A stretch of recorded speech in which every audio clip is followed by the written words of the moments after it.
Gary Parrish, welcome back. CBS Sports Eye on College Basketball podcast, where we sometimes discuss camel fighting dodo birds.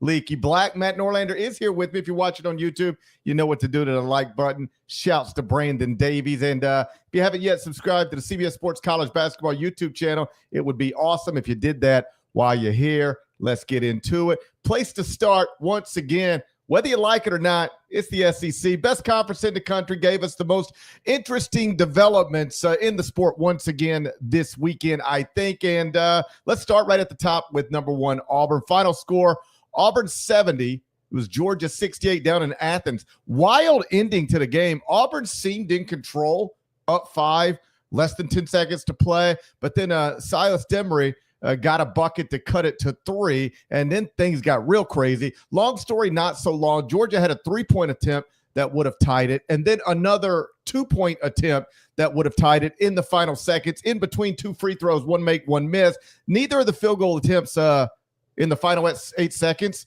dropped, so Auburn escaped. So the Tigers are now 17-1 overall, 5-0 in the SEC. Obviously now also 2-0 without Johni Broome, who was the leading candidate for National Player of the Year before suffering an ankle injury at South Carolina 2 Saturdays ago. Norlander, I won't ask you if you think Auburn is still the best team in the country, even without its best player, because I don't think you believe that. Correct me if I'm wrong. But what I will ask you is, how good is Auburn now that we've seen 2 games against 2 nationally ranked teams? They're 2-0. How good is Auburn without Johni Broome? Would you still pick Auburn to win the SEC if I told you Johni Broome was about to quit basketball like AJ Griffin or something? No. I wouldn't do that. Good afternoon. It's wonderful to see you, not with your typical backdrop in a New York City hotel room. I'm home. I'm home until tomorrow. Okay. So you're flying. You fly back tomorrow. Okay. Yeah.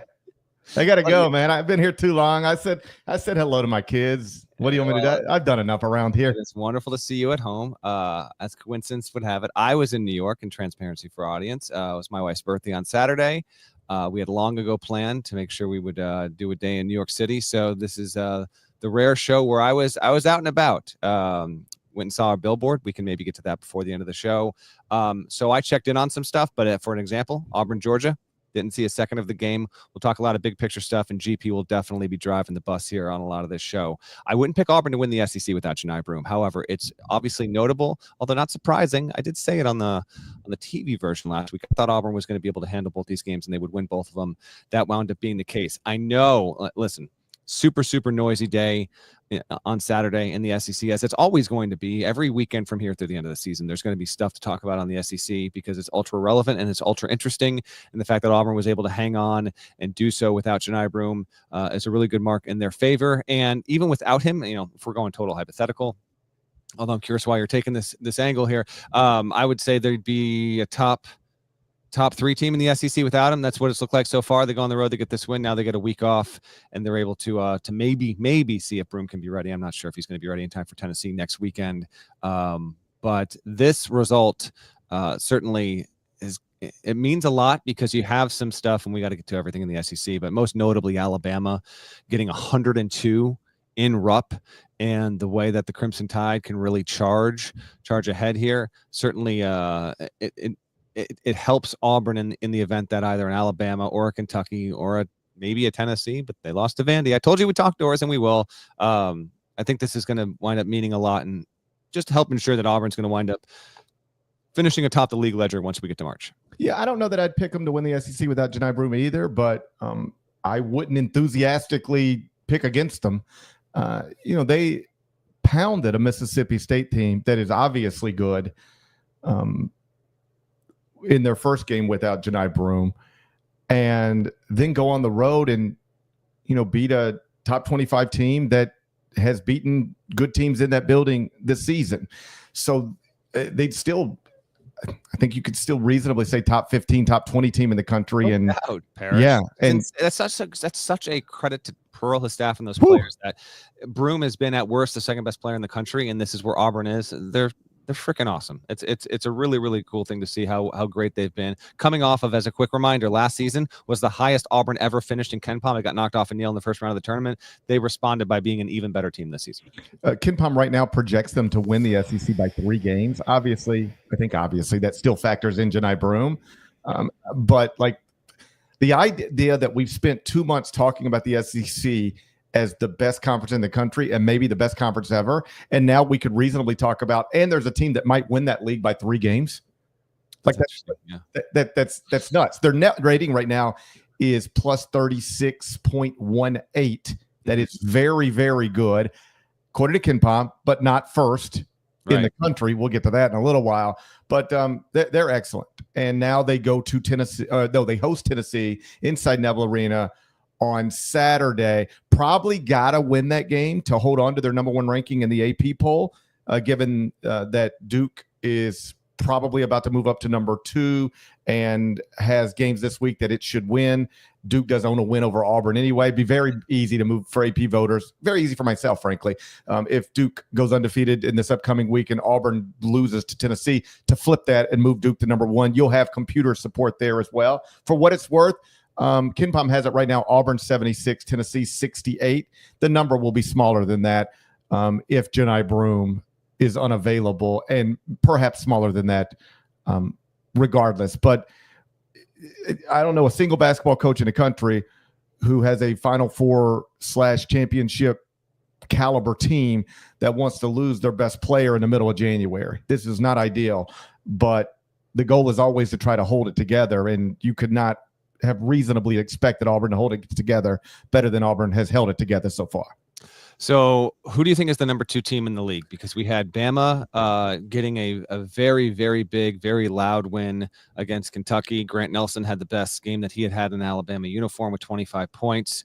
It was Bama's first win at Rupp over a top 10 Kentucky team since 2002. We can dive into that. Tennessee loses on the road against the Vanderbilt team that's off to its best start since 2009, 2010, back when Vandy basketball really meant something. Mississippi State was able to beat Ole Miss in overtime in the first ever game between those 2 schools in men's basketball where both teams were ranked. It took until 2025 for that to happen. And then Missouri, somewhat predictably, I guess, it blitzed Arkansas. Unless I'm missing something else, GP, I think those were the most relevant SEC results on Saturday. Who do you think is number 2 right now? Or how about not even right now? Who do you think will be number 2? We're going to agree that Auburn's going to be the 1 seed in the SEC tournament. When that tournament starts, who's going to be on the 2 line? Alabama. Okay. I think it'll be Alabama, but if you take a look at the top 25 and 1 this morning, it is just loaded at the top with SEC teams. I have number 1 Auburn, then number 4 Alabama, number 5 Florida, number 6 Tennessee, number 7 Kentucky, number 10 Mississippi State, number 14 Ole Miss, number 16 Texas A&M, number 21 Missouri, number 23 Georgia. In the SEC, that's 5 of the top 7, 8 of the top 16, 10 of the top 23 in my top 25 and 1. I have Alabama as the second best. I think you can reasonably do that on potential and on current resume. Auburn's the only team with a 0 in the loss column of the conference standings at 5-0. Alabama, Ole Miss, Missouri are each 4-1. I think Alabama, on potential, is the best team in the country, is the best team outside of Auburn in the SEC. And I think Alabama right now on resume would also be the best team in the SEC, not named Auburn. A semi-regular reminder from my end on behalf of GP's rankings. Once we get into January, for the most part, the man is assembling these rankings as if they are bracketology and looking at resume and where it's stacking up. So if you heard a few names there and like, why are they still that high?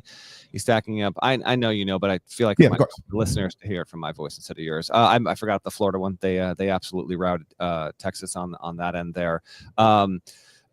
It was such a noisy. I mean, this Saturday there was a lot of results, a lot of upsets. I want to get to that before the show's over. Just kind of assess the upsets that we had there. And going into the weekend, like I thought, okay, this is a solid slate, but things could break. They break the way they break. Maybe it won't be too noisy. Well, actually, I think on some levels this might have been the most interesting Saturday so far. And the one game that before they had played, one game that I wanted to watch but knew I was not going to be able to was Alabama Kentucky. Took my wife to see the Book of Mormon, which if you have not seen it, I'd long wanted to see it. It is absolutely tremendous. Saw it last year with my wife, good. And it's great. It's just as great as everybody who says it's great says it is. It was. I didn't really know too much about it going in, but highly recommended, and I absolutely loved it. The only time I really on Saturday got to squeeze in about 5 minutes worth of a watch was during intermission, and that's when I was checking in on Bama, or right when it was about to start when I was checking in on Bama, Kentucky, and damn if it wasn't a really, really good game. Then turned the phone off. I was like, I'll find out in 4 hours what wound up happening there. And I know I checked afterward, and then on the train ride back this morning, I really tried to cram as much in. Mark Sears playing well. I'll say this though. The two things that stick out to me from the result are the fact that Kentucky defense is a major issue. Like really, really fun team, capable of beating anyone in the country, but can really get picked off here. It's 84th in defensive efficiency. And like Bama's a good team, but in your house, you let another team go for a century on you. That's troublesome. And on that note, though, credit to our CBS Sports Research Department, Alabama has gotten 100 points versus ranked teams in one season 3 times so far. That hasn't happened since 01-02 Kansas to get 100 points against ranked teams 3 times in a season. Really impressive. It's why I'd back up your opinion right now on Bama. These teams could play again tomorrow, and Kentucky could win 102-97. But that was an illuminating result to me for Alabama, my preseason #1 team. Really putting it all together, and I think I'd agree with you on that. Thoughts on that if you have them, and then just fill me in on. I know the Vandy Tennessee game was tight near the end. What a 1 point a result on the outro.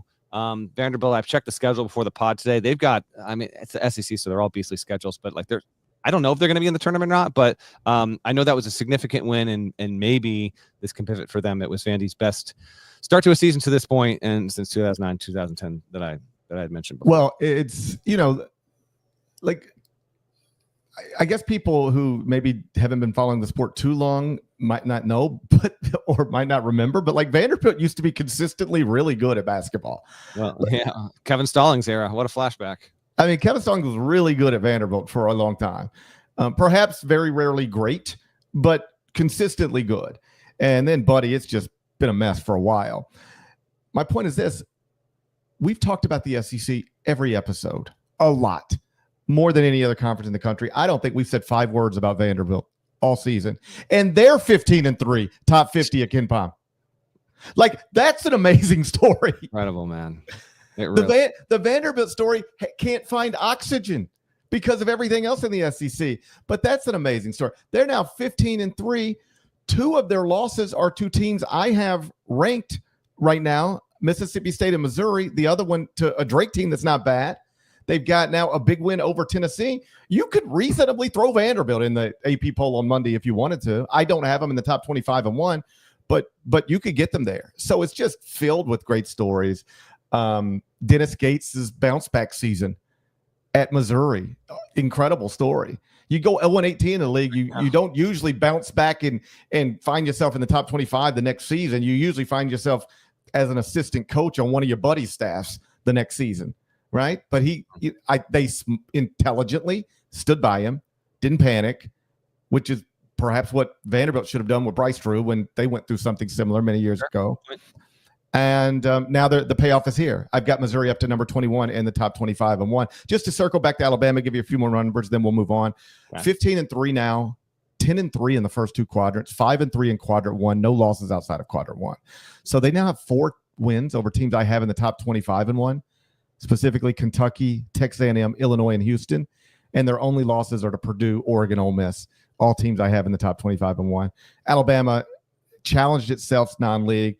I know it got a little maybe uneven given the preseason expectations, but they have emerged as an obvious candidate to go back-to-back Final Fours to maybe win a first national championship in school history. And right now I would say that I would project them to be the 2 seed in the SEC tournament. Let's move on. We come back. We'll turn our attention to the second best league in the country. That's the Big Ten. Big game on CBS this afternoon. Just concluded right before we started. Michigan State gets past Illinois inside the Breslin Center. We'll talk Big Ten next. See, I don't call it. I'm thinking we're on TV or something. Just code it, man. I don't. Hey, let's get a word from our partner. Giving you college football coverage unlike anyone else. We're talking Big Ten. Pre- and post-game coverage. Are you encouraged with the way that this team responded? Along with breaking news. A lot of movement in the rankings this week. Highlights and expert analysis. That streak could be in jeopardy here. Sure. What was your main takeaway from this game? How impressive was his domination? That really changed the football game. Let's go ahead and have some more fun. Another wild ending. The chaos continues. Turn to CBS Sports HQ. I need to just take a day and just shut up for a minute. I just need to stop talking for a day just to recalibrate. I don't even know what I'm saying anymore. I was really about to say, we'll talk Big Ten next. Gary Parrish Show presented by Ortho South. I don't know what I'm doing. You can, anytime you want to put us on CBS Sports Network, whether it's true or not, no objections from me. We'll be back on CBS Sports Network Tuesday at 1 o'clock Eastern. I'll try to make sure I've got all my taglines properly in my head by then. Top 20 matchup in the Big Ten on CBS on this Sunday afternoon. It's America's most watched network of stars. Michigan State 80, Illinois 78. Really was the perfect Michigan State game. I'm loving this.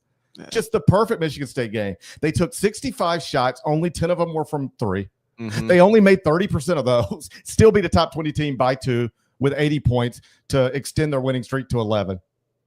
I love everything about Michigan State. Just pissing on analytics to win the Big Ten. Chef's kiss, no notes. Trey Holloman played well. There's a bunch of stuff here. I did get home well in time to catch the majority of this game. Don't have time. We're not going to go too much into it, but oh my God, I swear to God with these reviews, man. Oh, shit. How about this? I was like, all right, I was getting ready to come start the podcast. 20 minutes later, I was waiting for the game to end. Same thing, Ole Miss, Mississippi State last night. We got to, they have to address this. It is outrageous. It's not fun for anybody. And Ole Miss had like 7 free timeouts at the end of the Ole Miss Mississippi State game because of reviews. Like Chris Beard is over there writing novels on a dry erase board, never having to use a timeout. The whole thing's crazy. We got it. Difference. Yeah, we can split the difference. I told you this a week ago on the show when it was, and that's another SEC game. It's not just SEC, but it's been really noticeable in SEC. There is a fix to this. We can split the difference, but it's just every freaking thing, man. Anyway, on the Illinois side, listen, you go into Breslin, tough spot. Yakachonis fouls. He had his worst game, if not his worst, one of the worst. He only winds up with 3 points, and he was limited, obviously, overall. There was I think I knew, but I forgot. Change this rule back. Now he didn't make the shot, but Kylan Boswell gets the ball. He saves it off the missed foul shot at the end of the game, and then it looked like there was just a little bit of court between the end of his sneaker and the OB line, and he shoots it over the back, Larry Bird style. Now it doesn't go in, but even before it had landed, the official, it might have been James Breeding, he's waving off, and I do think they changed that rule, or maybe it was always illegal in college, but it wasn't in the pros because I saw Larry Bird do this. Yo, let that be allowed because it looks cool as hell. The 2 times a year we would see it go in. Okay, change that rule. You will never give me any kind of logic or reasoning why a player that's behind the backboard should not be allowed to shoot it over horse style and make it in. When that was happening, I was like, oh my God. Well, my first thought was like, is the pod going to get extended another 20 minutes here? And 2, oh my God, is he actually going to make this? And then they waved it off in general. I got a couple more games, but I assume you agree with me. Cool as hell. There's no reason not to have it on the books. If you don't want people shooting it from behind the backboard, move the backboard back. Yeah, right? The backboard, by the way, if you stand on a basketball court and you go and you stand in line with the backboard, there's more court underneath. It's not in line with the out of bounds line. You're the idiots that put the basketball goal there, not me. As long as your feet are where your feet are allowed to be, and you release a shot, you're fine with me.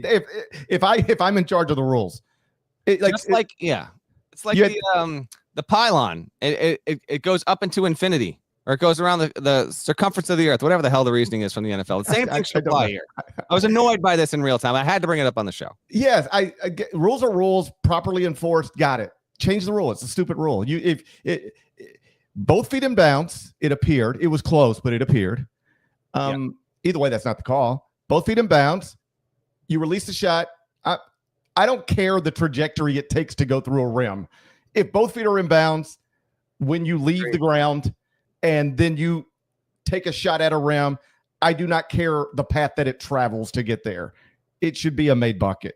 This should be our new cause. I know Mike DeCourcy's got his own officiating cause, right? He never wants to advance the ball with a timeout. I am his co-chair on that rule, by the way. Okay, yes. I'm fine with it. I don't care nearly as much as you guys do, but I'm fine. I'm fine with it, right? This can be ours, though.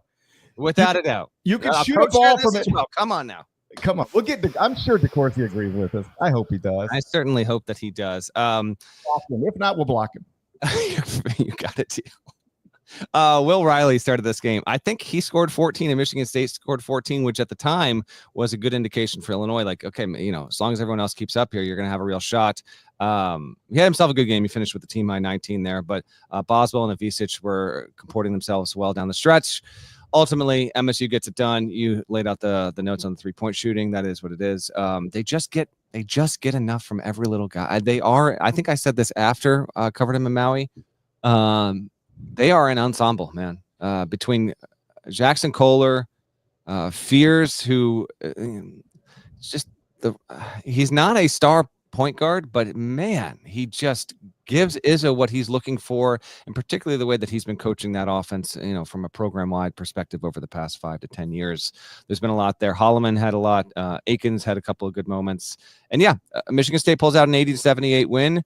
Combining that with, let's just expand out the combo on the Big Ten here. It was Thursday night. Michigan lost at the buzzer to Minnesota. There's a wide open aspect to the Big Ten that I think will maintain itself. But as we talk, MSU, only undefeated team in the league. Mm-hmm. Purdue beats Oregon. That was in Eugene. Purdue 7-1. Michigan only has 1 loss. Then Wisconsin has 2. Then you're looking at Illinois, Indiana, which, man, I can't believe that was Friday. It feels like 4 days ago. Beat Ohio State. That I think Woodson was laughing when that came in because he couldn't even believe it. But they got and man, did they need to staunch the bleeding. So Indiana got the win. They do only have 3 losses. Oregon has 3 losses. I think that's your race right there. Oregon, Indiana, Illinois, Wisconsin, Michigan, Purdue, Michigan State. One of those teams will win the Big Ten. If you want to fade, if you want to fade Oregon, you want to fade Indiana, I'm not going to say you can't do that by all means, but that's what we're looking at right now.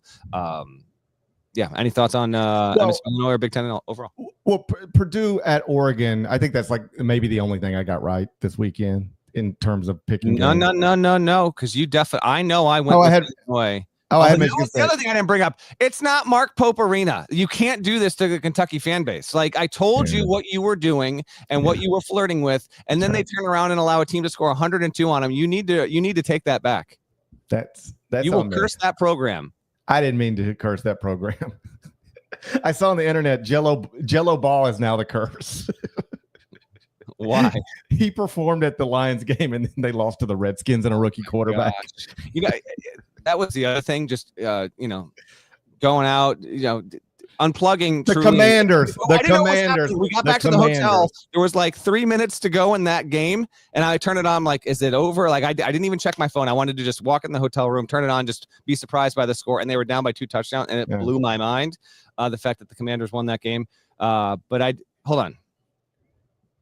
Are you telling me? Because I wasn't fully listening to you there. It's a theme with the pod. You're telling me that the middle ball brother performed at the game? You don't know this? No, I swear to God. He's got the #1 hit in the world. He signed a $13 million record deal with Universal. I did see that. I didn't understand what that was about. So he's got a song, and he performed it at the Lions Commanders game. Yes, it's a real banger. It's crazy. It's a banger? Yes. I'm not signing up for that right now. Listen to it. Ask Nada. Nada can tell you. We got more coming from Nada, but you're in here early, Nada. Is it a banger, yes or no? If you love mid-2000s hip-hop, you will love the Jello Ball single. It feels like it's from a different era, but it's a banger. Trust me, I wanted to laugh at it. When I first heard it, I was like, because I discovered the whole family, you know that. I wanted to laugh at it, and I was like, I hit play, and I was like, okay. All right. I'm open to mid-2000s, hit or miss with me. We'll see, but I'm willing to give it a try. I did not realize that. So people are saying because hold on, he's got the number one song in the country. He performed at the Lions game. The song is good, but because he performed at it, it's his curse. How does that make any sense? Well, he has I don't think he has any connections to Detroit. They were just like, let's bring in a ball brother and have him perform at halftime. And then I don't. You know how they used to blame Drake for everything? Yeah, same type of deal. Here's what we're. Yeah, it's the same type of deal. So, where were we? Oh, you did it to Mark Pope. That was the curse. Yeah, I didn't mean to. I take that. I apologize to Kentucky fans. I've really been enjoying all the success they've been enjoying. And then if I screwed it up, I take responsibility. And then you didn't do poorly because I picked Illinois. You picked Michigan State, so you didn't go winless. And I know I picked Bama, so that worked out. Yeah, I know I picked Oregon, so I probably went 2-3 again. Okay, well, like it's whatever it is. What I don't even care. Go get your picks from Sportsline. I've been trying to tell you that for years. Get your picks from Sportsline. Just the weekend preview, folks. That's all it is. Yeah. If you're taking picks from us, shame on you. I never said I was good at it. Like quite literally, have never said I'm good at it. In fact, have said that I'm bad. I did get Purdue at Oregon, though, in part because I just can't pick against the Boilermakers. It really comes down to that. But secondly, I did say this on HQ. Oregon was like 8-2 in quadrant one, like big 8 quadrant one wins. Yep. And they deserved everything they were getting. But if you dove into the 8 wins, there wasn't a whole lot there. I think 2 wins over currently ranked teams. I did think their resume was a little inflated. Maybe looked better on the surface than it looked when you dug in. And perhaps what happened this weekend is suggests that maybe that's true. Purdue, like you said, 7-1 now in the Big Ten, right behind Michigan State. Michigan also 5-1. Michigan will be undefeated if not for that goofy loss they had to Minnesota the other night. Trakeoff and Wren for Purdue, by the way, 23 points, 11 rebounds in that big victory at Oregon. Back up to Friday night. I don't really care about the game, but it's Big Ten, and UCLA did snap its 4-game losing streak, so congratulations to them. But after the game, hilarious Mick Cronin press conference. Not sure if you've seen it yet. No, so I told Nada before we logged on, because I brought up our Google Doc, and I saw this was at the top. And I was like, we're doing a Cronin thing again? I do not know what this is about.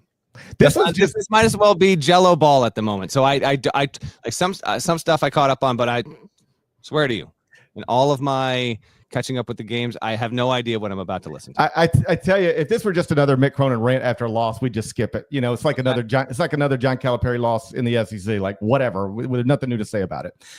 This was actually like just funny. So let me set it for you.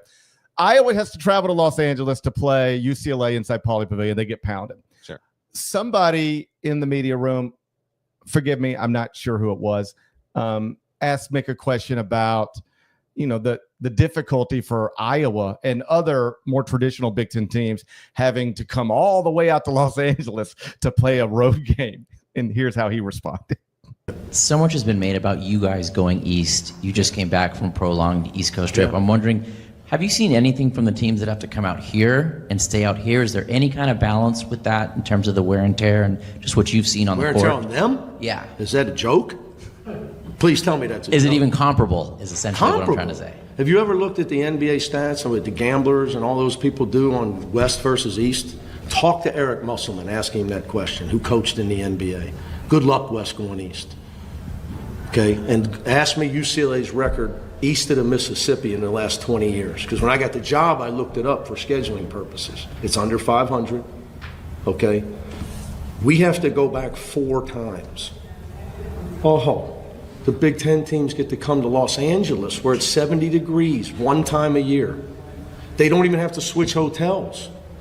We're 12 miles apart. Are you kidding me? Please tell me you're kidding me. Is this a plan? Is this a planted question? I mean, you cannot be serious with that. And meanwhile, we've seen the Eiffel Tower, or we've seen the Statue of Liberty twice in the last 3 weeks while we were landing. We also saw downtown. We also saw the Capitol building. I mean, are you kidding me? I mean, you can't possibly. And we still got to go back. We've seen the Statue of Liberty twice. Killed me. We've seen the Statue of Liberty twice and the Capitol. It's hilarious. Okay. how do I even respond to that? So I had a thing in the court report Wednesday where when I went to the Maryland game, Cronin got to talking about the schedule, and he said, I know it's hard to do. With all respect to the people that got to do it, I know it's almost impossible. I just hope it swings back our way.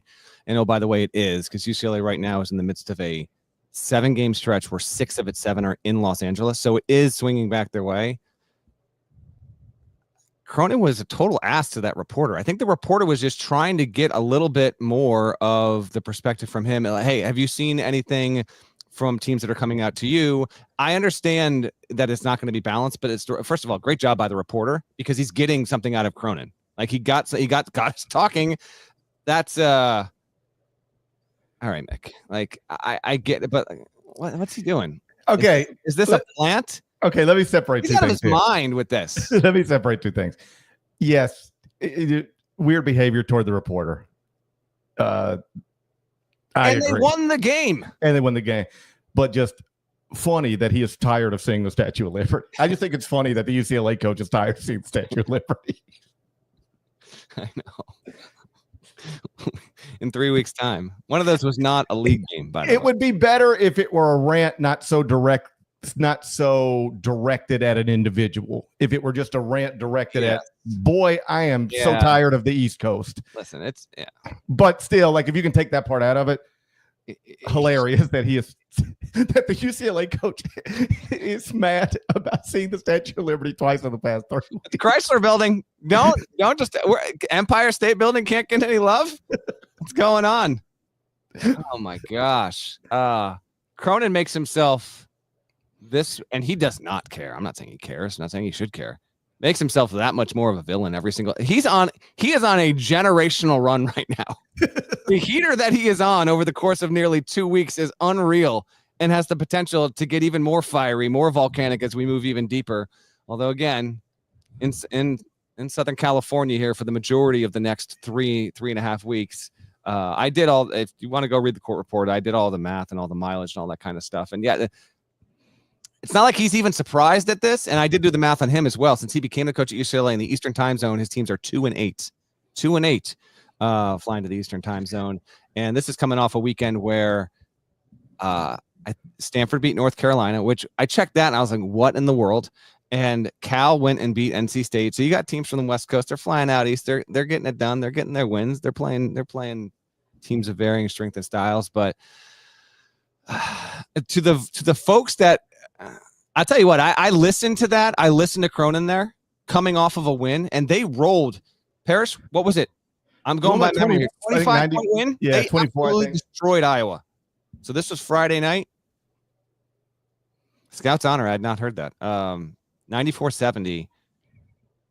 The people that like hear that and be like, just stop coaching.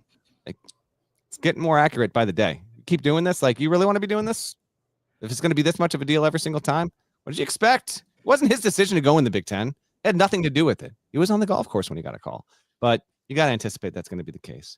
Gosh, Cronin, man.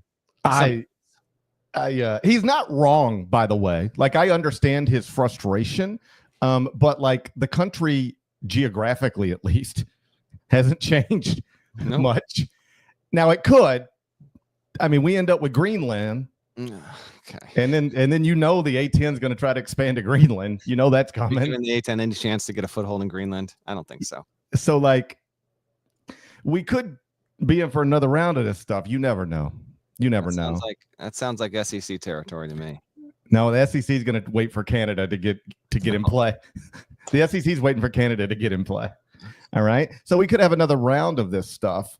But until then, like, I would have. First off, I just find it hilarious, period. But I would be more understanding of the frustration if it were like something we didn't know before we did this. Like your bosses knew this. You knew this. Yeah. This is, you're chasing the money, and this is the cost. And by the way, this was always among the identifiable cost. Every single time we discuss stuff like this, people would say, well, what about the extra travel involved for the student athletes and the coaches and the administrators? And we'd say, well, it's going to be private planes, and they'll just have to figure it out. And by the way, that's what they said too. That's what they all said too. So to turn around less than a year later and be complaining about it nonstop, I mean, I'll laugh when you say something funny, but most people are just going to roll their eyes at you, right? Yeah, man. I do think it is. I do think it's hilarious pointing out, yo, man, there is a difference between coming to LA and going to Iowa. Right? Him invoking Musselman, which it clearly pulls a curtain back on the fact that these two have obviously been bitching with each other on the phone weekly over this, without a doubt. That's been happening. It's like my enemy's enemy is my friend. Okay, we don't like each other as USC and UCLA coaches, but what we hate more than that is the Eastern time zone. So we're going to be together. We're going to be together on this. But like to his point, there are probably Iowa basketball players who are like, woo, buddy, next week we get to go to LA. And there's no LA players going, man, next week we get to go to Iowa. Man. And I'm not picking on Iowa. I love Iowa, but you get the point. I wondered what USC did. USC lost at home, by the way. No excuses, 84-69. Wisconsin's a good team, though. But just the random reference on Muscle. Yeah, Wisconsin like played a basketball game, then went to the beach. They're having a blast. Like they are loving their road trip to LA. They don't even want to go back to Wisconsin. They just want to they want to stay there. That's good stuff, man. I guess that's the Big Ten. What else we got, GP? Okay, we'll do the weekend whip around next. Marquette, UConn, Gonzaga were all upset at home. Iowa State got caught at West Virginia. Rick Pitino, he had some interesting quotes on the state of Seton Hall basketball. We'll bounce around a little next. First, let's get one more word from our partners.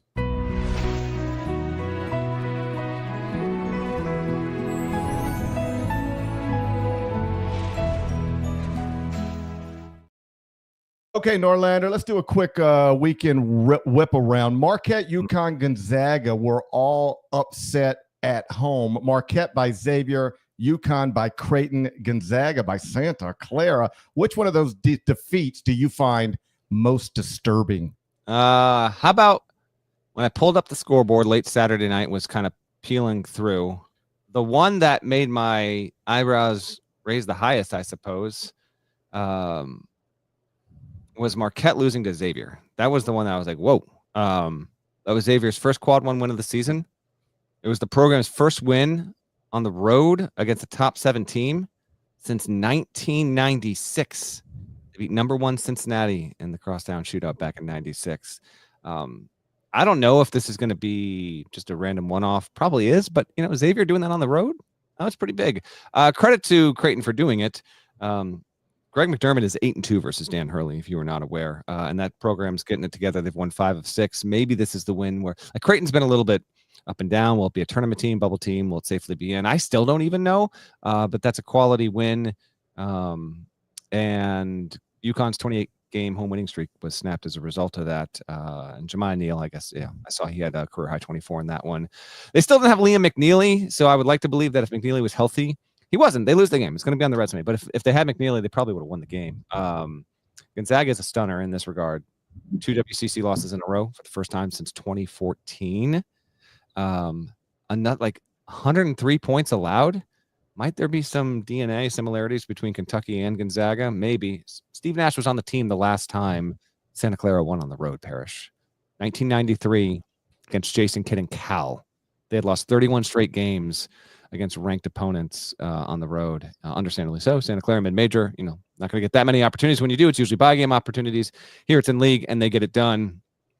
I would rank them in order of surprise. I would go Xavier 1, Gonzaga 2. Actually, I got Xavier 1, Santa Clara 2, Creighton 3. What about you? I think I'm most surprised by Gonzaga. From a point spread perspective, that would be it. They were 15.5-point favorites to Santa Clara.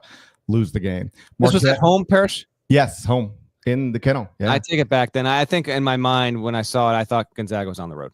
Yeah, so 15.5 point favorite, they lose. Marquette, 10.5 point favorite to Xavier, they lose. UConn was only a 7.5 point favorite to Creighton. With UConn, I think you've got it right. I mean, more than 2 months into this thing, I think it's pretty obvious that losing 4 starters from that championship team was more to overcome than most of us anticipated.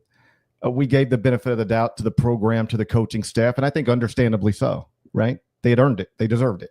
But it's just been hard to replace 4 starters from that championship team, particularly when you lose then one of the guys who's supposed to replace him, Liam McNeely, who's your best pro prospect. He's sidelined. And then another guy who's supposed to replace him, Aid Mahaney, hasn't been great. We'll just keep it simple. So UConn, I've got them down to 22nd now in the top 25-1. They're actually down to 32nd in the net. Just 7-5 in the first 2 quadrants. 3 quadrant 1 wins. They got 3 quadrant 2 losses. All 5 of their losses are to sub 35 KenPom teams. Like, there's just not a lot there right now. How about this? If they weren't named UConn, they might not be ranked in the AP poll on Monday, because they are, and still get some benefit of the doubt and still are playing without one of their top players. I suspect they'll remain in. I kept them in, but it's reasonable to drop them all the way out now if you wanted to. With Marquette, Cam Jones, my little homie from Memphis, there's a special place in his heart for him. He's been struggling. He's 9 of his past 46 from 3 in a 7-game span. It's kind of crazy. Marquette's 6-1 in those 7 games. Like, this weekend is the first time they lost, even though he's been playing or at least shooting this poorly from beyond the arc. They're still good, 15-3 overall, 6-1 in the Big East. But he's 19.6% from 3 in his past 7 games. That's not him. You know what? That makes me in on Marquette even more, because that will regress in his favor. You would think coming in, and if they 6-1 in that stretch, I still believe, like, I see Cam Jones, the way that Marquette plays, the way Shaka runs that offense, and they've got good pieces around him. But I will be surprised if Cam Jones does not have multiple games from now through the tournament, the NCAA tournament. I'm talking 2, 3, 4 games where it's just like, that's the dude. That's the bad MFR out there on that floor, and he goes for 30 plus and has, like, those just seem to be in him, and it's just a matter of the night that they actually, when you roll the dice, which night is it going to pop up and be the case there. So the fact that he has been that bad, I would expect it to move back in his way, and that's probably a very good sign for Marquette, in my opinion. I think that's right. Great sign. If I'm Shaka Smart, I hate that Cam Jones can't make a shot lately. I love that we're 6-1 and he can't make a shot lately. So what are we going to be when he is making shots? Because he will. He's too good, been too reliable over his career. He'll snap out of this pretty quickly, I would think. And he is the type of player, I know, because he's awesome and because he plays at Marquette and because he's a guard and because he's doing a lot of things that haven't been done since Dwayne Wade. People bring up Dwayne Wade sometimes. He is the type of guy.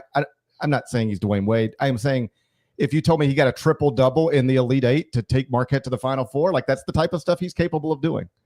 He could have a big game that propels that program, or have the type of run that propels that program to special places. He's not playing well now, but he is the type that could get hot and carry a team deep into a bracket. On Gonzaga, I got him out of the top 25-1. We talked about them after the last loss. They're 2-5 in quadrant 1 and 2-1 in quadrant 2. So 4-6 in the first 2 quadrants. That's bad. That's a bubble resume almost. Yeah, 2 games below 500 in the first 2 quadrants is not good. Your best wins, Baylor on a neutral or at San Diego State. Those are the only quadrant 1 wins. Both of them came more than 2 months ago. The Zags haven't won a quadrant 1 game in more than 2 months. They are 0-5 in quadrant 1 opportunities since beating San Diego State at Viejas on November 18th. Like, this is, I keep saying they're going to be in the tournament, no problem. They just might not get the seed that you're going to expect them to get. Now, like, do this 1 or 2 more times, and we got bigger conversations to have. I agree. The biggest conversation will be on February 1st. That's when they play at St. Mary's. Right now, the WCC is 7th at KenPom. It's never been this strong collectively up and down. Gonzaga will have its opportunities, Q1, Q2, to build it up. But it also means they're going to be more vulnerable. That defense is a major problem. Losing 103-99, frankly, pretty stunning. The fact that it was at home, in particular, that they lost out of the kennel. They're at Portland Saturday in a week. I don't think they've lost to Portland in like 23 years or something like that. It is a 5-alarm fire if they don't win that game. Then they host Oregon State, just beat them, and then February 1 at St. Mary's. So some critical stuff upcoming for the Zags here. Iowa State losing at West Virginia. Nada, flip on the mic. Our own Kanata Edwards was in the building for this. I know it was they were honoring Jerry West. I know this was West Virginia's 3rd win this season. against a top 10 opponent. I know Javon Small had a very huge game, and this program has now won 13 games this season after only winning 9 last season. So before you, GP, I want to hear from Nada. What did you see? What was it like? What's that? I've always wanted to go to that building. Never been there. Fill us in on what you saw, and let me know. Did you storm the floor? Because I know they did. Were you on that hardwood, Nada? First things first, I wasn't. I sent you the video showing exactly where I was. I did not move from press row. You had time. I'm just glad that Joshua Jefferson of Iowa State got off the floor in time before he got ramshackled. You saw basically all 4 of those guys get off, and Joshua Jackson getting back on defense instead of realizing, hey, buddy, the game is over. But needless to say, I saw a dude get hit in the face with a pepperoni roll when they were giving them away. Yeah, well. So that's actually a good place to get hit with one, if you think about it. That is a great place to get hit with one. But needless to say, I saw GP's ranking. I absolutely agree that Iowa State shouldn't go down lower than 3. That was an abnormal game for them. They only hit 1 3 all game, and it was Curtis Jones hitting it with about 13 minutes left to go. Outside of that, 1 3 the entire game. 6% from 3-point land for the game, Norlander. That's what you call trying to do a Michigan State impression. Doesn't work so well in Morgantown. So easy to pull off there. Yeah, just because Tom Izzo can win games against good teams without making threes doesn't mean you should try it. How about that? Iowa State had the nation's longest winning streak, by the way. That's now over. Duke won. It's now at 12. It holds it. Parrish, Nada, real quick. What was the building like? What's that environment? Parrish, have you been in that? I've been there. I've been there to witness a nice Bob Huggins coached West Virginia game inside. What is it called? What is it called? West Virginia Coliseum. Yeah, the Coliseum. What is that? Coliseum what was it like? Yeah, Coliseum is awesome. It was Jerry West night. It was electric. You could tell Iowa State was kind of intimidated by the entire affair. It was a great night. It was a great night, and like I said, I saw someone get hit in the face with a pepperoni roll. Best night ever. All right, clip it. Iowa State was intimidated. Hashtag Kanata Edwards. Clip your own soundbite, put it out, and blast it out there so Iowa State fans can find it. I'm not you. I'm you. Well, I love the fact that you were at the game. Really interesting matchup, and then you wind up seeing a court storm and upset West Virginia. Nada, one more thing from you. Poll today was, what was the question and what are our results? Because I'm curious to see what the live audience on YouTube has said here. So the question was, which team that pulled off an upset was the team that you most believe could make a run? Ironically, it was the team I saw that won. West Virginia with 55% of the live poll right now. Beating who else? Beating Creighton, beating Vanderbilt, and beating Xavier. Those are all unranked teams that beat ranked opponents over the weekend. West Virginia, they won it at home. Vandy won at home. Creighton and Xavier won on the road. What about you, GP? Of those 4, who would you buy the most heavily on moving forward? Those 4 that pulled off upset Saturday. West Virginia, I think. I moved the Mountaineers into the top 25 and won. I got them up to number 25, 13-4 now overall, 4-3 in the Big 12, 5-4 in the first 2 quadrants. 4-4 in quadrant 1. They got wins over Iowa State, Kansas, Gonzaga, Arizona. Losses to nothing but top 35 net teams. Like, Darren's doing a great job, and I haven't looked at it closely, but have we reached the point just on, are the first-year coaches largely doing well? Mark Pope doing well. Pat Kelsey. I got Louisville into the top 25 and 1 at number 26. Pat Kelsey doing well. Mark Pope doing well. Mark Byington doing well. Darren DeVries doing well. I know the John Calipari Arkansas thing is not. I'm not trying to bring it up just to make. We don't need to do it. They still. I don't know how many teams at the high major level don't have a league win yet. It's a small list, and and Arkansas is still on it. But like, we used to in the hiring process, and maybe this is for a longer off-season discussion, but we used to care about things like, where does this coach have geographical connections? Where is this coach from? Where does he have connections? Has he ever coached at the high major level? Was he an assistant in the SEC? Does he have power conference ties? Like, all of these variables we thought you needed to consider before you could hire somebody for a job. And I think in this era of NIL and one-time transfer waivers, it's all so less important than it's ever been. Like, I don't think you need relationships with the best grassroots program in a certain part of the country to be a head coach in that part of the country anymore. I think you need to be a great basketball coach. I don't know that that's always been the most important thing when it comes to being a college basketball coach. I think it is now. You need to be able to coach basketball, and then you need to be at a place that are going to give you the resources to get the players you need to win at basketball. And what we are finding out is that if you do that, the best basketball coaches are doing okay. Yeah. My point being this: at West Virginia, at Vandy, at Kentucky, they went out and hired winners, regardless of like what level and whatever. Just like guys who, when you ask other people in the industry, so what do you think about Darren DeVries? Oh man, he's a good coach. What do you think about Mark Pope? Oh, really good. For the most part, they went out and just hired people with good basketball coach reputations, and now they're all storming courts. Yeah, and it's a combo with that and the fact like Javon Small has been one of the best players in that league. He has 19.8 points, 5.2 assists, 5.2 rebounds as a 6'3" combo guard to this point this season, Parrish. And he's capable enough three-point shooter, not elite, but he gets it done there. And he's a guy who was at Oklahoma State and just identified a right guy to get there, and it's not just him, but the fact that he's played as well as he has, because they don't have Tucker DeVries available. We talked about like our top 5 or so lists about a week ago of our Coach of the Year candidates. DeVries is really moving close to that. He is easily on that top 10 list right now. So that's a nice win for West Virginia. To the poll question, West Virginia, Vandy, Xavier, Creighton, which one would I buy most on?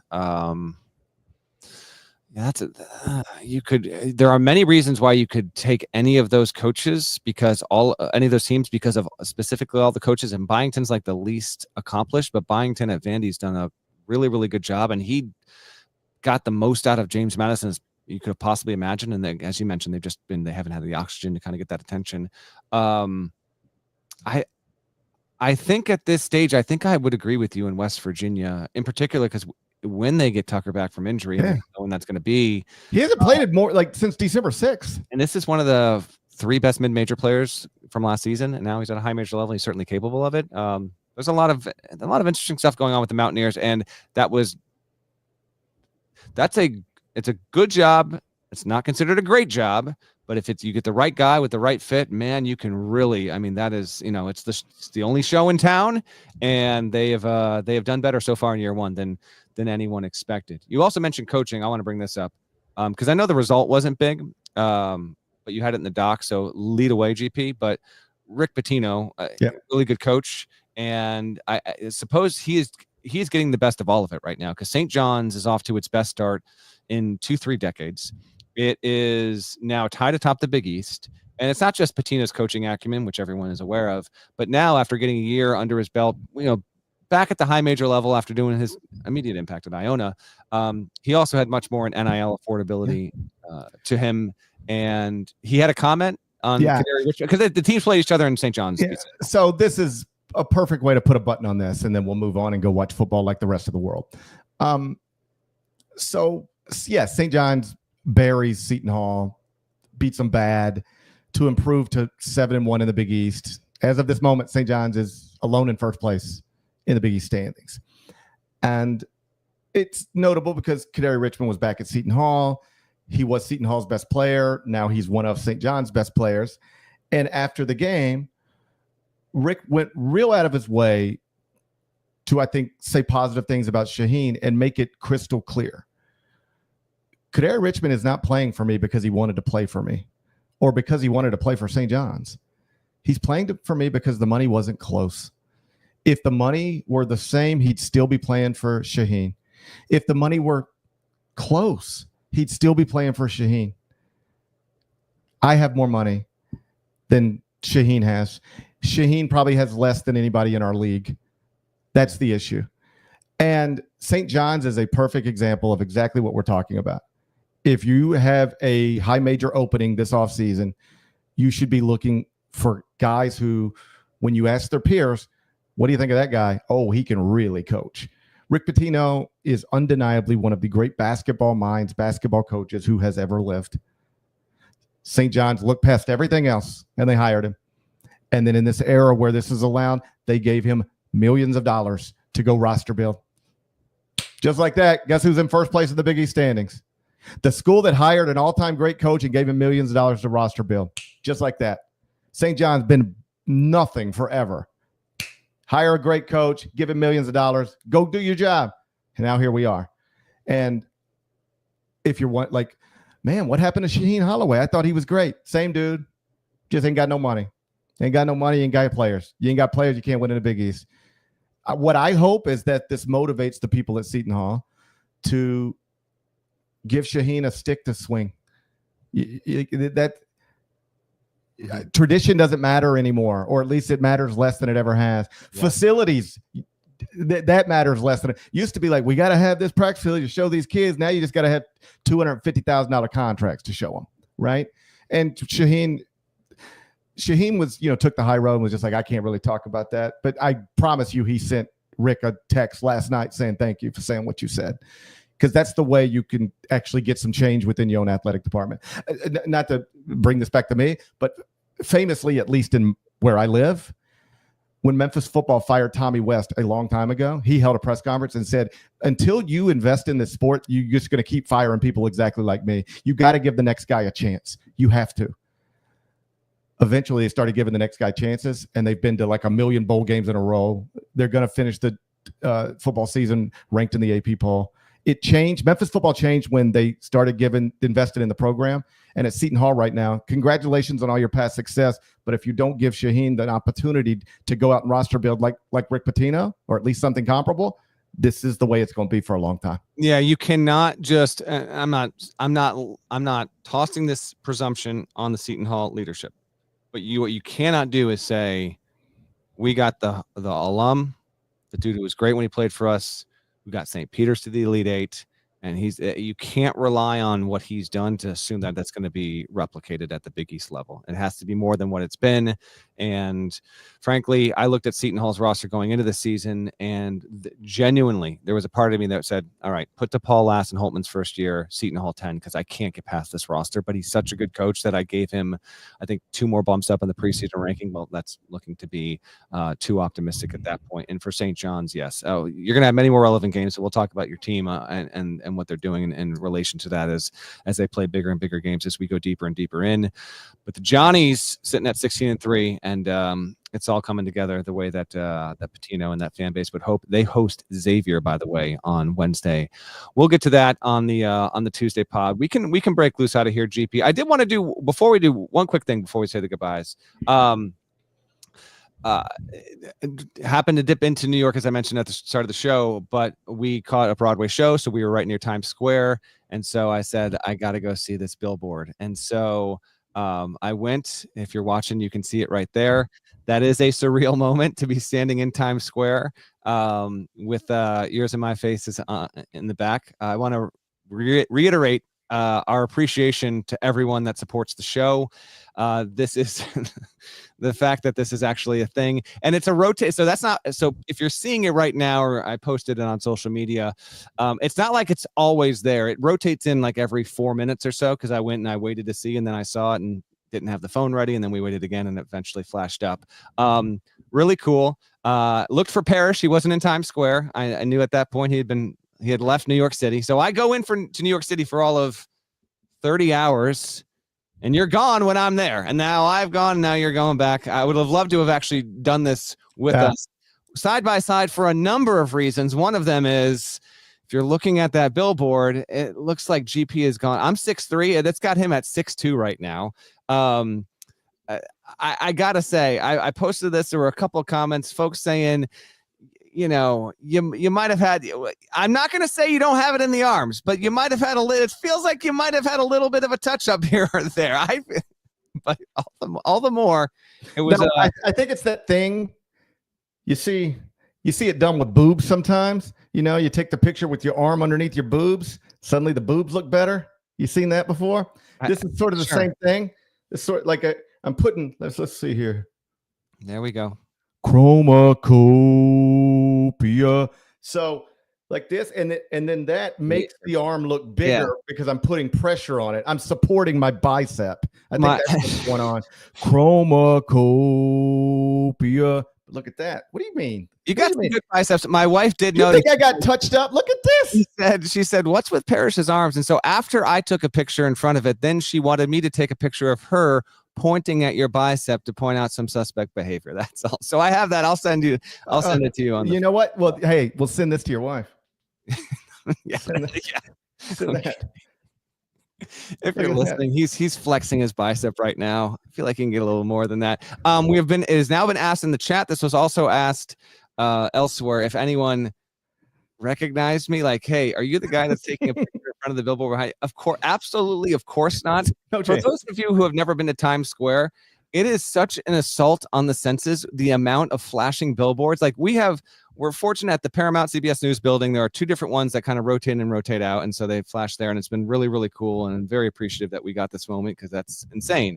But there have to be, I'm not exaggerating, 1,500, 2,000 billboards of different sizes around that entire area. So it's in a prominent space. It's really, really cool. But no, by no means did anyone be like, oh, are you the guy in that? No, it did not happen. Someone's asking. Right. I stood out there for an hour in the exact same shirt, posed the exact same way with an IFB in, just hoping. Nothing. Nobody said a word. People have asked me if I got a picture in front of it. I'm never with anybody, and I didn't feel uncomfortable asking a stranger to take a picture of me. This would have been amazing, though, specifically for this reason, because you're not there with anyone, so you have to go. Bring your phone with you, and then you have to wait for it to cycle in and show up and be like, hey, you either have to do it right away and they have to get it, or you have to you would have to stop someone and say, hey, listen, this is going to sound really weird, but I'm on one of these billboards right now, and if you could just listen, if you could just can you just stand next to me for 2.5 minutes, and when it comes, I'll go over there and you take it.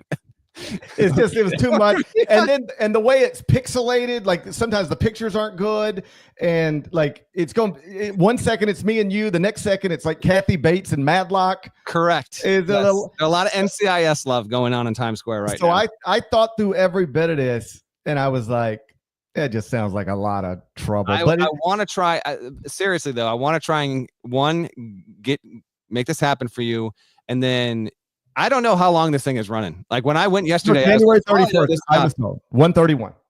All right, January 31st. So that'll be tough. I was hoping maybe if we were in New York at the same time, we could try and make it happen because that'd be.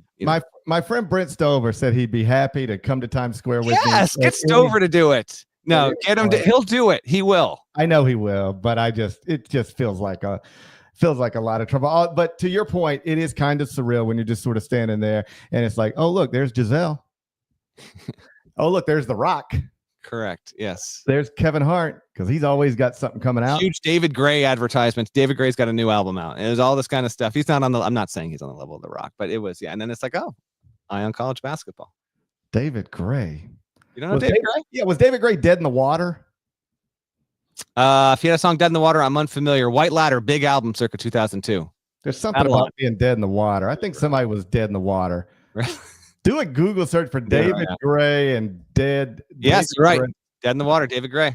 Okay, yeah, I know David Gray. I used to F with David Gray back in the day, back before I had these. That's a show. Hey, look, you don't even want to look ahead to the next 2 days.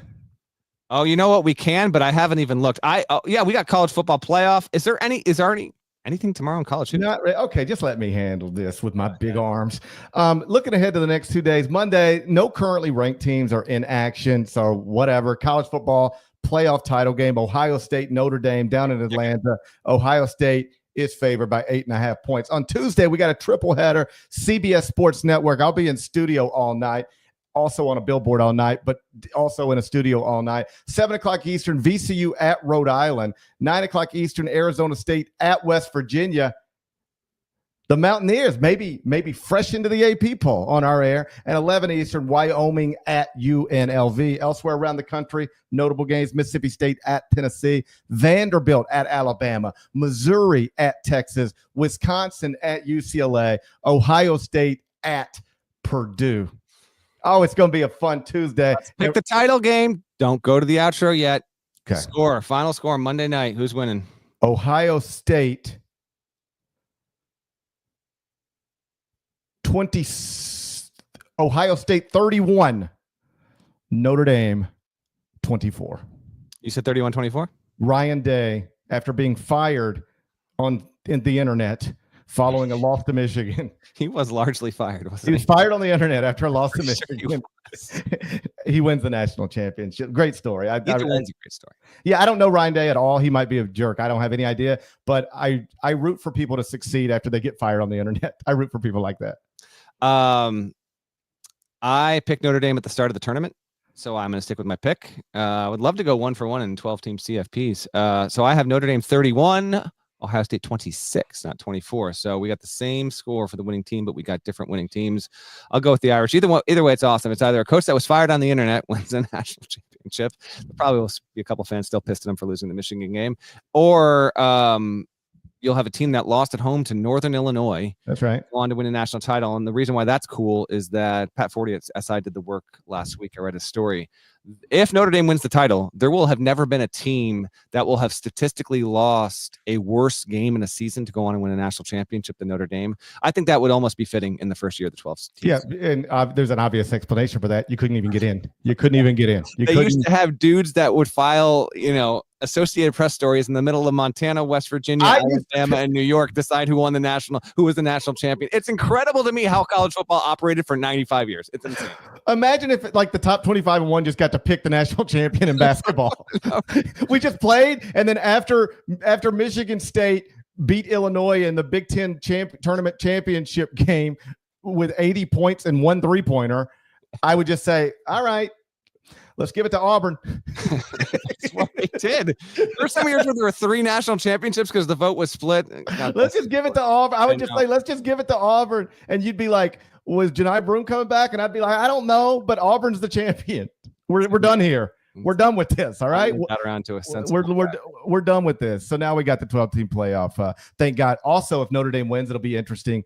All these little storylines, like Brian Kelly, in part left Notre Dame because he thought, well, you can't do it here anymore. Yes. So awesome storylines no matter what happens. We will talk to you again Tuesday, 1:00 Eastern on CBS Sports Network. Make sure you're here for that. Shouts to Devin Downey. Shouts to Chester, South Carolina. Terry Teagle, legend. Huck Larnell. Thank you guys for watching and listening to the Eye on College Basketball Podcast. If you're not subscribed, please go subscribe. Anywhere you subscribe to podcasts, Apple, Spotify, more of us than there are of them. That should be reflected in the comments. So do that. And like I said, we'll talk to you again Tuesday, 1:00 Eastern on CBS Sports Network. Till then, take care.